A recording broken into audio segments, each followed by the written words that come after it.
set of metric that co-ops can seek to measure themselves against. Obviously, it looks a little different if we're talking about co-ops of other business owners versus co-ops of workers, but the broader lessons still hold. F is financial security and advancement for workers. So co-ops work best for their members, employees, and communities when they provide living wage jobs, benefits, increased opportunities for wealth building, career advancement, training, leadership development, have lower turnover rates, and higher satisfaction.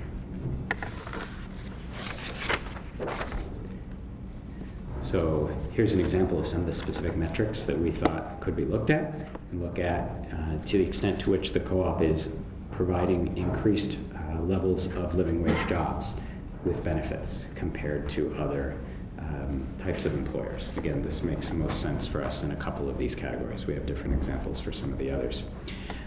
Where there's an opportunity for wealth building, career advancement, training, leadership development, where you can measure turnover of employees and see the extent that co-ops are different, and job satisfaction measures.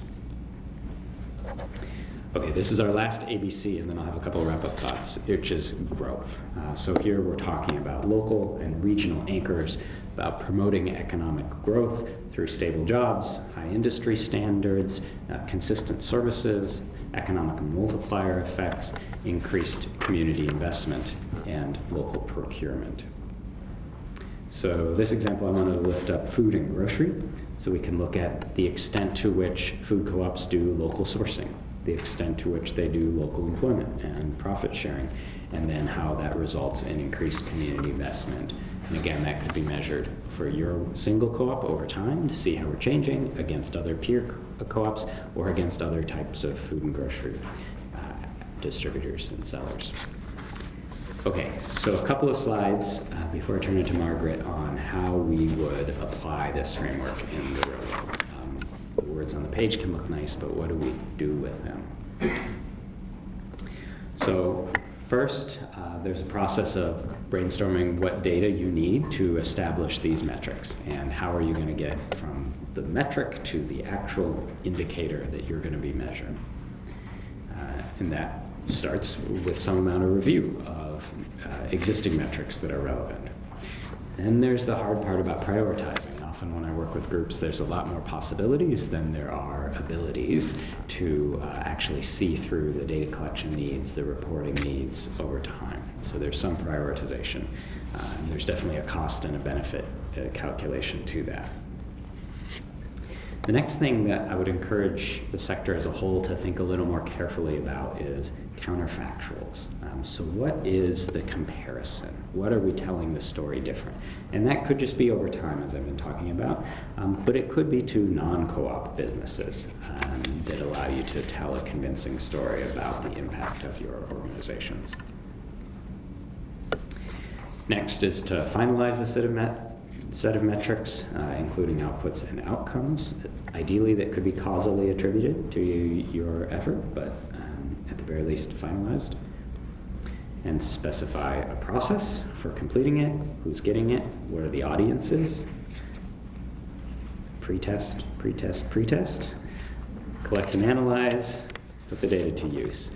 So that is a quick overview of some metrics that we are hoping can be taken up across different co-op actors, and that there can be somewhat of a unified set of reporting and messaging about the impacts of co-ops around these broad categories. Also, of course, acknowledging that the specific indicators are going to depend and differ along the way, but looking for a broad theme and umbrella. So with that, I'm going to turn over to Margaret, who is going to really build this out with some real examples.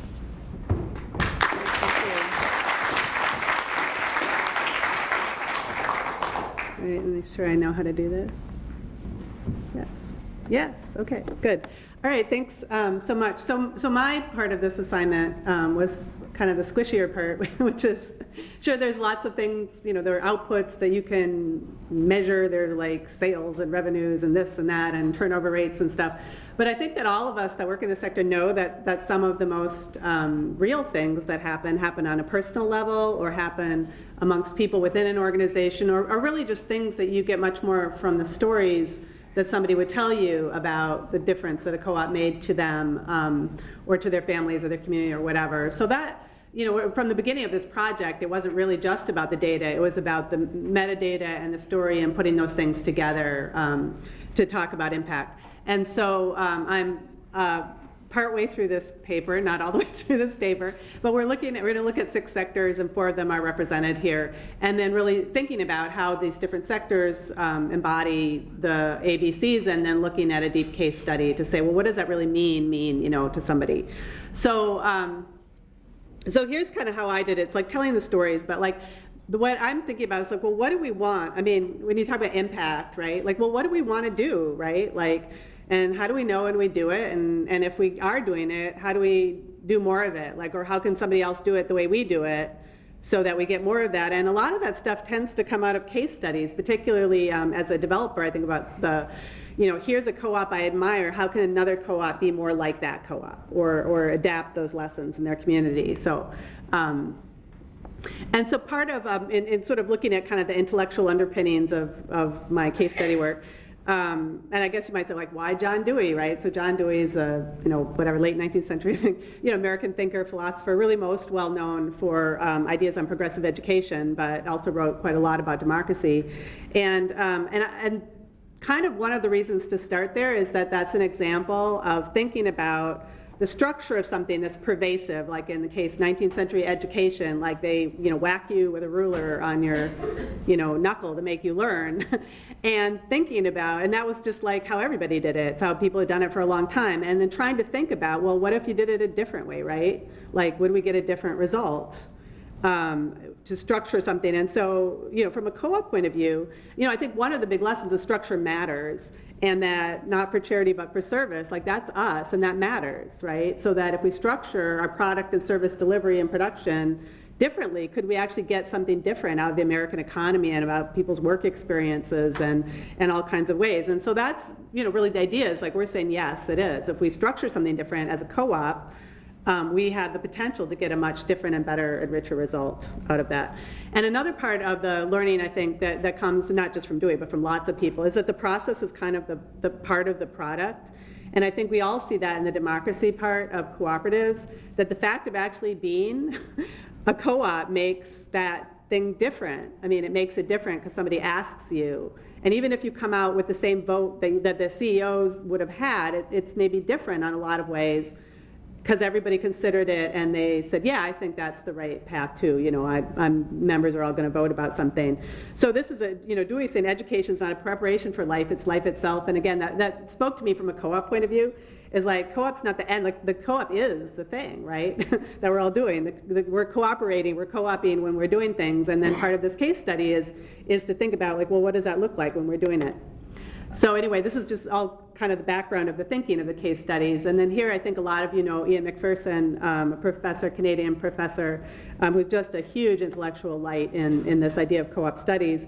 And he had a pretty interesting paper called The Limits of Cooperation, which is one of the first papers I turned to, because when you think about impact, we're thinking like all these great things co-ops do, but at the same time, I think all of us are cognizant of overselling, like just because it's a co-op, it's not going to be, the best automatically just from being a co-op, right? They have to do something different as a co-op that has that. So, so reading about like how Ian, who spent his entire career thinking deeply about co-ops, and one of the things that he said, in this paper is he kind of looked at, well, one of the ways to look at impact is like, well, what's the purpose of the founders, right?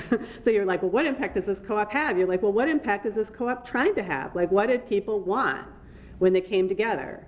And he kind of, divides co-ops generally into these 3, and he's really talking about English-speaking Canada, which is very similar to the US, I think, in lots of ways. So one is, what he called utopian co-ops. So co-ops that, they just want the world to be a better place and everything should be a co-op, and it's a cooperative commonwealth, and every single thing, cradle to grave, is organized as a co-op, and there's like those kinds of organizers, like that's what they want, right? And there's another kind of co-op that's more limited, and he called it occupational, but I think that, a lot of us recognize this. It's like, people like us. So like we're a bunch of farmers and we need this thing happening, or we're a bunch of residents of this apartment and we want something to happen in this particular way. And so it's a more limited, it's not like everything, it's got a particular idea for a particular group of people. And then the third one, it's called like liberal in sort of the British political sense, not in the American political sense, but it's really focused on individual member benefits. It's again a much even narrower focus. It was like, what have you done for me lately? I'm only going to be part of the co-op. If the co-op gets me this return, I'll be part of the co-op, but if the co-op doesn't, I'm out of here. So it really has no vision at all. And so there are these co-ops that kind of divide themselves, in these three ways, and it's not, sort of judgmental in the sense of, because there are lovely examples of all these kinds of co-ops. But if you're trying to think about impact, I think that there's, that what we've sort of found is that some of these sort of, that the ones that have the broader impact really do depend a lot actually on what the original people wanted and how they structured their co-op, and that has implications for what we're doing. And so this is again just a little bit more from Ian McPherson, but which I think is also relevant, because lots of times in co-op research, and I know I say this when I'm trying to explain to somebody, what is a co-op and what are you guys doing? You're like, well, we're not like a nonprofit. We're kind of not a nonprofit, but we sort of we have benefits, we have economic impact, but we're not a nonprofit. And we're a business, but we're not an investor-owned business. We're not like one of those guys, and we're not like one of these other guys. And one of the things that he said is that, we miss a lot if we just talk about ourselves as a residual category, like not what somebody else does. And really what we should be talking about is what we do and what we are. And something that's special about us. And I thought that really, again, just as a sort of foundational way of looking at these cases, that's really important, and that we need to give ourselves, the respect that we deserve as co-ops, and that we succeed or fail on the terms that we decide, right, is a successful or not successful co-op. And that's a co-op community decision. It's not somebody else saying, well, you're better at this than a nonprofit, but you're not as good as something else. And we're like, no, we are what we are. And, and again, just from the sort of inspirational, Ian's like, the most important determinant, is knowledge. And we can't envision something we can't see, right? And so and again, my, experiences as an economic development person, and the most impactful way that people learn, that adults anyway learn, and that people that want to do a co-op is seeing somebody who's doing something that's like what they want to do. And they're like, yeah, I want to be like that, except I want it, to be this in this way. And so peer learning is super, super, super important in co-ops. And that's, I think, again, what this case study thing is about, is like trying to institute that in the context of a broader, impact study, is saying, we have to be able to envision it. So one of the things we want to do here, we're giving you 4 really wonderful, very diverse case studies to help, everybody think a little bit about, like, yeah, I want to be more like that, right? Like, I want, that's some vision. So when we started, again, looking for who was going to be in the case studies, I mean, one of the things, and I think, again, we all know this, but the great co-ops exist everywhere. They are all sizes, they are every state, they are in all industries. So there's like no such thing like, I can't do